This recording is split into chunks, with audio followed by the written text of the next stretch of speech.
ETF index mutual funds నేర్చుకుని stock మార్కెట్లో రాణించాలనుకుంటున్నారా? వెంటనే ఈ నెంబర్కి కాల్ చేయండి.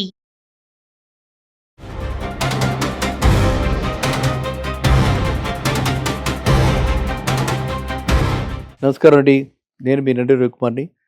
సుమన్ టీవీ వీక్షకులకు పునఃస్వాగతం.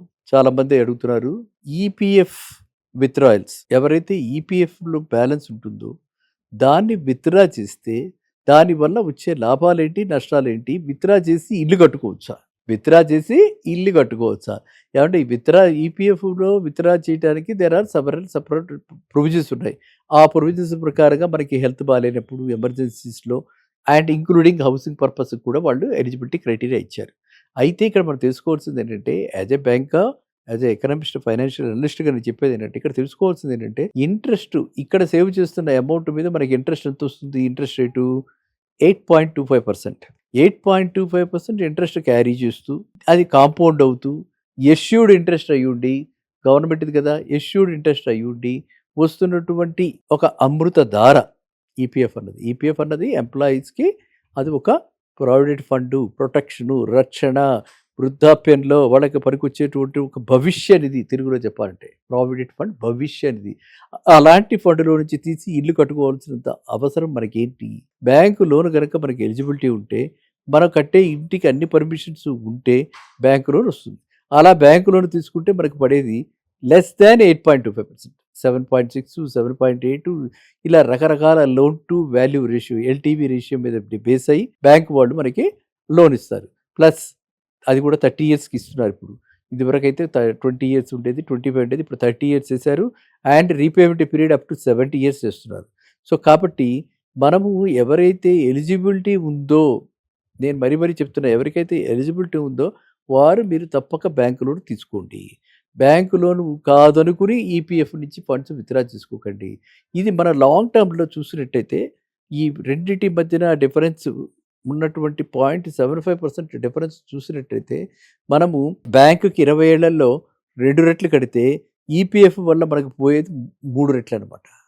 అంటే మనకి ఇక్కడ వచ్చేది వడ్డీ రేటు ఎక్కువ కాబట్టి మనకు నష్టం జరిగేది ఈపీఎఫ్ నుంచి మనం గనక తీస్తే, భవిష్య నిధి నుంచి కనుక మనం ఉపసంహరిస్తే ఎక్కువ నష్టపోతాం. ఇదే గనక ఇంట్రెస్ట్ రేట్ రివర్స్లో ఉంటే అప్పుడు వేరే. కానీ ఇప్పుడు ఇంట్రెస్ట్ రేట్ బేస్డ్గా చూసుకుని, సెక్యూరిటీ బేస్డ్గా చూసుకుని బ్యాంకు లోన్ ఎలిజిబిలిటీ వస్తున్నప్పుడు మాత్రం ఎవరు ఈపీఎఫ్ని టచ్ చేయకండి. ఇంకా ఈపీఎఫ్ని ఎప్పుడు టచ్ చేయాలి అంటే, బ్యాంకు లోన్ ఎగ్జాస్ట్ అయిపోయాక, ప్రాజెక్ట్ కాస్ట్లో ఇంకేమన్నా షార్ట్ ఫాల్ ఉంటే, మన సేవింగ్స్ సరిపోకుండా ఉంటే, మన డౌన్ పేమెంట్కి కనుక కావాలనుకుంటే కాస్త కూస్తో ఈపీఎఫ్ నుంచి ఒక 10%కో 5%కో ఈపీఎఫ్ నుంచి తీసుకో. అంతే తప్పితే బ్యాంకు లోన్ కాదనుకుని ఈపీఎఫ్ నుంచి తీసుకోకండి. ప్లస్ బ్యాంకు లోన్ తీసుకోవటం వల్ల మనందరికీ కూడా, మీ అందరికీ కూడా ఒక కైండ్ ఆఫ్ డిసిప్లిన్ ఏర్పడుతుంది. ఈఎంఐలు ఆనర్ చేస్తారు, ఈఎంఐలు పేమెంట్ అవుతుంటుంది. ఈఎంఐ పేమెంట్ అయిపోయాక మిగిలేదే మన శాలరీ కింద పరిగణిస్తాం. ఆ శాలరీగా పరిగణించి దానిలోనే మనం బతకడానికి ప్రయత్నిస్తాం. కాబట్టి ఆటోమేటిక్గా ఫోర్స్డ్ సేవింగ్ కూడా అయిపోతుంది. ఇంకా ఫర్దర్ వేరే సేవింగ్స్ ప్లాన్ చేయక్కర్లా. ఇంటికి మనం పెట్టిన పెట్టుబడి అది అలాగ పెరుగుతూ ఉంటుంది. లోను ఈఎంఐలు కడుతూ ఉంటాం కాబట్టి తగ్గుతూ ఉంటుంది. ఈ గ్యాప్ వల్ల ఎప్పుడైతే మన ఇల్లు కనుక ఎప్పుడైనా అమ్మాలన్నా, లేకపోతే ఇల్లు తనఖాలో పెట్టి పిల్లలకి చదువులు చెప్పించాలన్నా కూడా ఇది చాలా చక్కటి ఉపాయం. వెల్త్ క్రియేషన్లో ఇది one of the best principles అనమాట, one of the very good principles అనమాట. కాబట్టి మనం ఆ విధంగా ప్లాన్ చేసుకోండి. ఈ చక్కటి ప్రశ్న అడిగినందుకు మీ అందరికీ కూడా సంతోషం, ధన్యవాదాలు.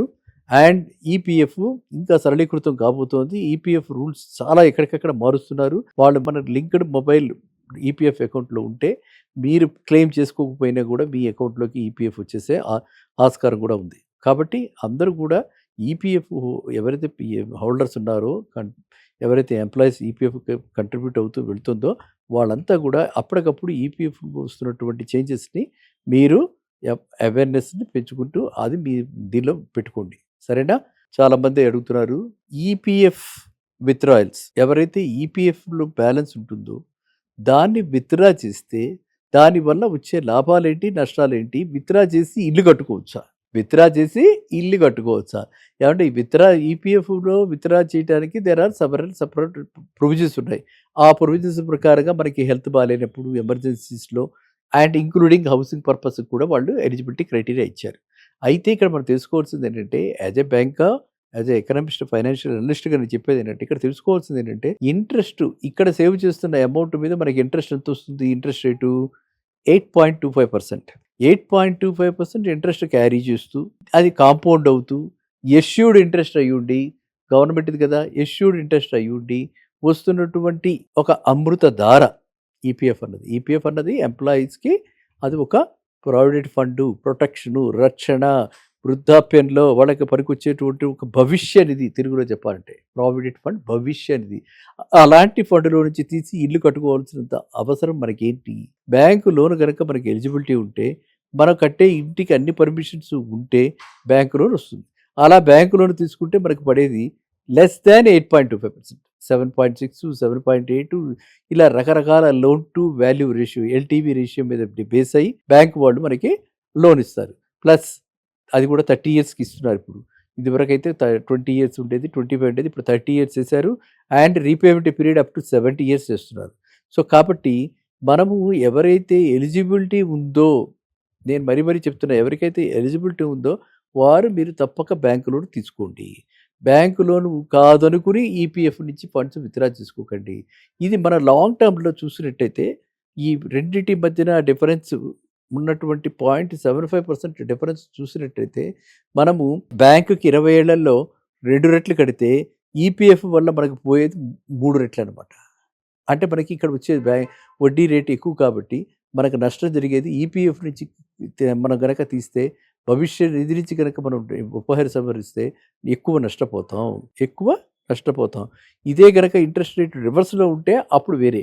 కానీ ఇప్పుడు ఇంట్రెస్ట్ రేట్ బేస్డ్గా చూసుకుని, సెక్యూరిటీ బేస్డ్గా చూసుకుని బ్యాంకు లోన్ ఎలిజిబిలిటీ వస్తున్నప్పుడు మాత్రం ఎవ్వరు ఈపీఎఫ్ని టచ్ చేయకండి. ఇంకా ఈపీఎఫ్ని ఎప్పుడు టచ్ చేయాలి అంటే, బ్యాంకు లోన్ ఎగ్జాస్ట్ అయిపోయాక, ప్రాజెక్ట్ కాస్ట్లో ఇంకేమన్నా షార్ట్ ఫాల్ ఉంటే, మన సేవింగ్స్ సరిపోకుండా ఉంటే, మన డౌన్ పేమెంట్కి కనుక కావాలనుకుంటే కాస్త కూస్తో ఈపీఎఫ్ నుంచి ఒక 10%కో 5%కో ఈపీఎఫ్ నుంచి తీసుకో. అంతే తప్పితే బ్యాంకు లోన్ కాదనుకుని ఈపీఎఫ్ నుంచి తీసుకోకండి. ప్లస్ బ్యాంకు లోన్ తీసుకోవటం వల్ల మనందరికీ కూడా, మీ అందరికీ కూడా ఒక కైండ్ ఆఫ్ డిసిప్లిన్ ఏర్పడుతుంది. ఈఎంఐలు ఆనర్ చేస్తారు, ఈఎంఐలు పేమెంట్ అవుతుంటుంది. ఈఎంఐ పేమెంట్ అయిపోయాక మిగిలేదే మన శాలరీ కింద పరిగణిస్తాం. ఆ శాలరీగా పరిగణించి దానిలోనే మనం బతకడానికి ప్రయత్నిస్తాం కాబట్టి ఆటోమేటిక్గా ఫోర్స్డ్ సేవింగ్ కూడా అయిపోతుంది. ఇంకా ఫర్దర్ వేరే సేవింగ్స్ ప్లాన్ చేయక్కర్లా. ఇంటికి మనం పెట్టిన పెట్టుబడి అది అలాగ పెరుగుతూ ఉంటుంది. లోను ఈఎంఐలు కడుతూ ఉంటాం కాబట్టి తగ్గుతూ ఉంటుంది. ఈ గ్యాప్ వల్ల ఎప్పుడైతే మన ఇల్లు కనుక ఎప్పుడైనా అమ్మాలన్నా, లేకపోతే ఇల్లు తనఖాలో పెట్టి పిల్లలకి చదువులు చెప్పించాలన్నా కూడా ఇది చాలా చక్కటి ఉపాయం. వెల్త్ క్రియేషన్లో ఇది one of the best principles అనమాట. One of the very good principles అనమాట. కాబట్టి మనం ఆ విధంగా ప్లాన్ చేసుకోండి. ఈ ప్రశ్న చక్కటి ప్రశ్న అడిగినందుకు మీ అందరికీ కూడా సంతోషం, ధన్యవాదాలు. అండ్ ఈపీఎఫ్ ఇంకా సరళీకృతం కాబోతోంది. ఈపీఎఫ్ రూల్స్ చాలా ఎక్కడికక్కడ మారుస్తున్నారు. వాళ్ళు మన లింక్డ్ మొబైల్ ఈపీఎఫ్ అకౌంట్లో ఉంటే మీరు క్లెయిమ్ చేసుకోకపోయినా కూడా మీ అకౌంట్లోకి ఈపీఎఫ్ వచ్చేసే ఆస్కారం కూడా ఉంది. కాబట్టి అందరూ కూడా ఈపీఎఫ్ ఎవరైతే హోల్డర్స్ ఉన్నారో, ఎవరైతే ఎంప్లాయీస్ ఈపీఎఫ్ కంట్రిబ్యూట్ అవుతూ వెళ్తుందో వాళ్ళంతా కూడా అప్పటికప్పుడు ఈపీఎఫ్ వస్తున్నటువంటి చేంజెస్ని మీరు అవేర్నెస్ని పెంచుకుంటూ అది మీ దీనిలో పెట్టుకోండి. సరేనా? మళ్ళీ కలుద్దాం నెక్స్ట్ వీడియోలో. నమస్కారం.